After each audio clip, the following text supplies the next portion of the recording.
everyone, welcome to the Cursing Seamstress. I'm sorry there's a glare on my glasses. There usually is because the windows are right there, and I probably should move and find another filming spot, but I might do that in the future. I have a few things to show you today.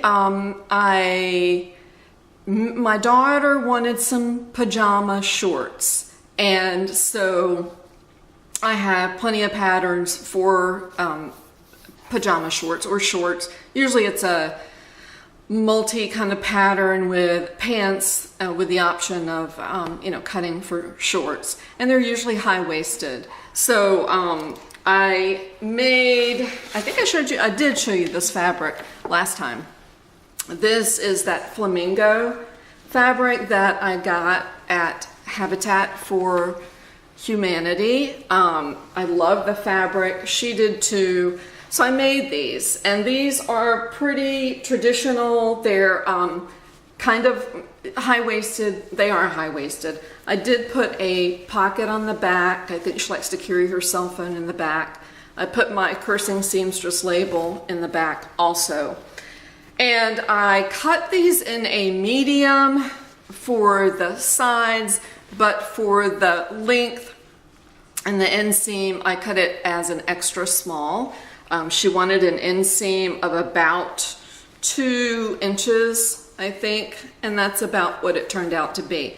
So she liked them, but she wanted a lower setting waistband. She wanted to sit further down, lower than her waist.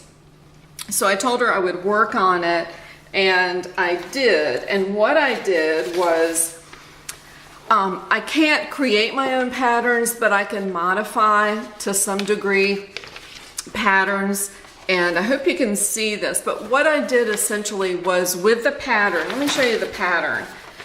This is McCall's M6658,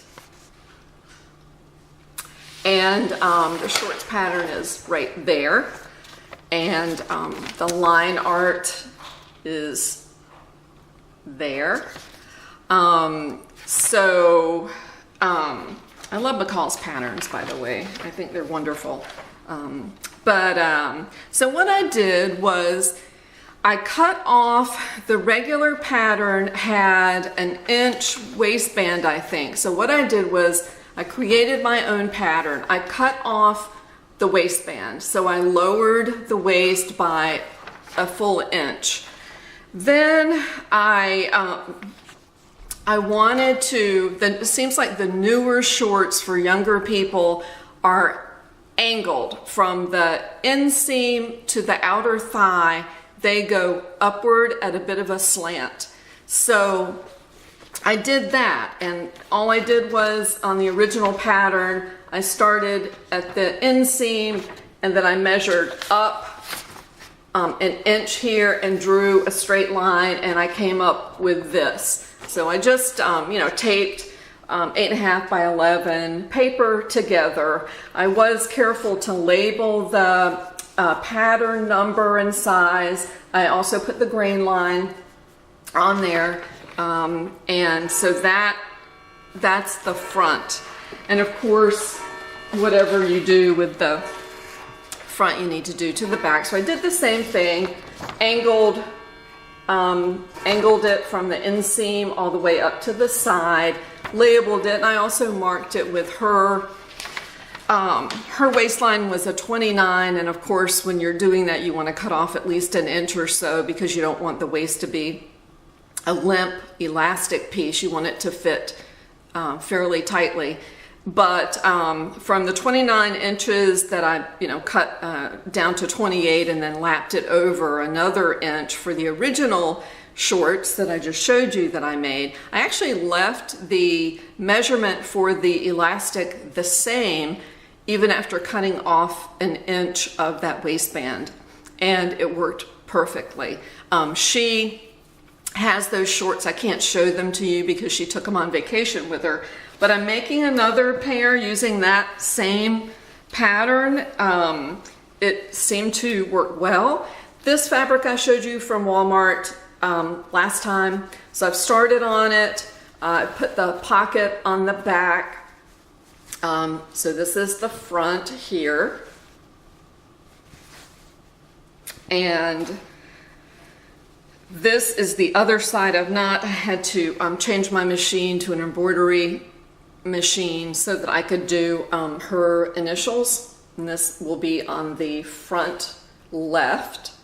So I put her initials right there, and whatever the markings that you see is just the water-soluble pen that I use to get it centered and aligned on here.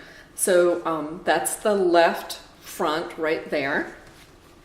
And so that was fun, and that was an easy modification to do for her. Another thing I wanted to show you is I've shown you some embroidery t-shirts that I've done for my grandchildren. One is 4 and one is 8. The 8-year-old loves to fish.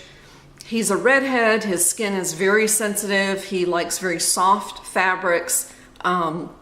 He likes pants that pull on. He's a really sweet boy. He's very smart.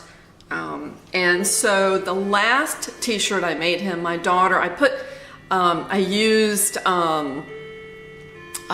what's the stuff? I can't think of it, but to stick on just a soft piece of white fabric behind the embroidery, so that it wouldn't be itchy to his skin. And my daughter ended up, for whatever reason, it came out of the dryer and she was trying to pull that white stuff off and rip the t-shirt.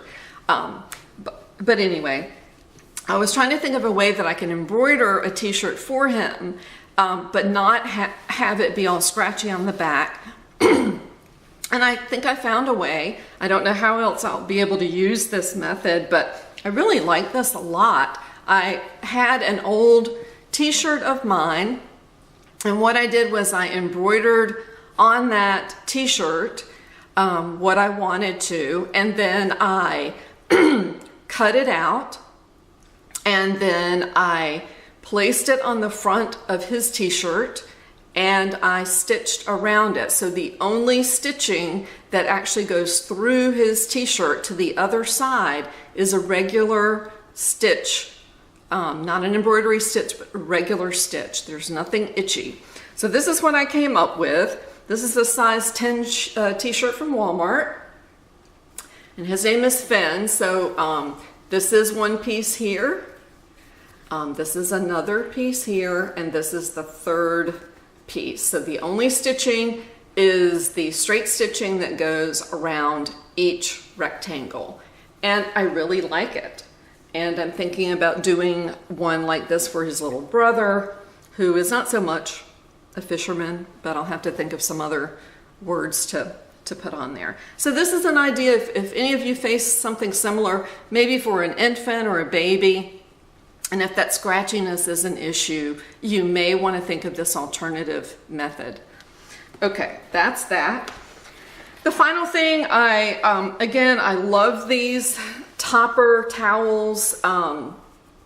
This thread, this fabric, I got it for free, I think. Just a bubble dot kind of fabric. And for the embroidery, I put a lovely poodle that is taking a bath, and I put the word Saturday on there. And I bought this towel fabric from, I don't remember where I got it, probably Hobby Lobby or Joann's. I got it, bought it off the internet and had it mailed to me.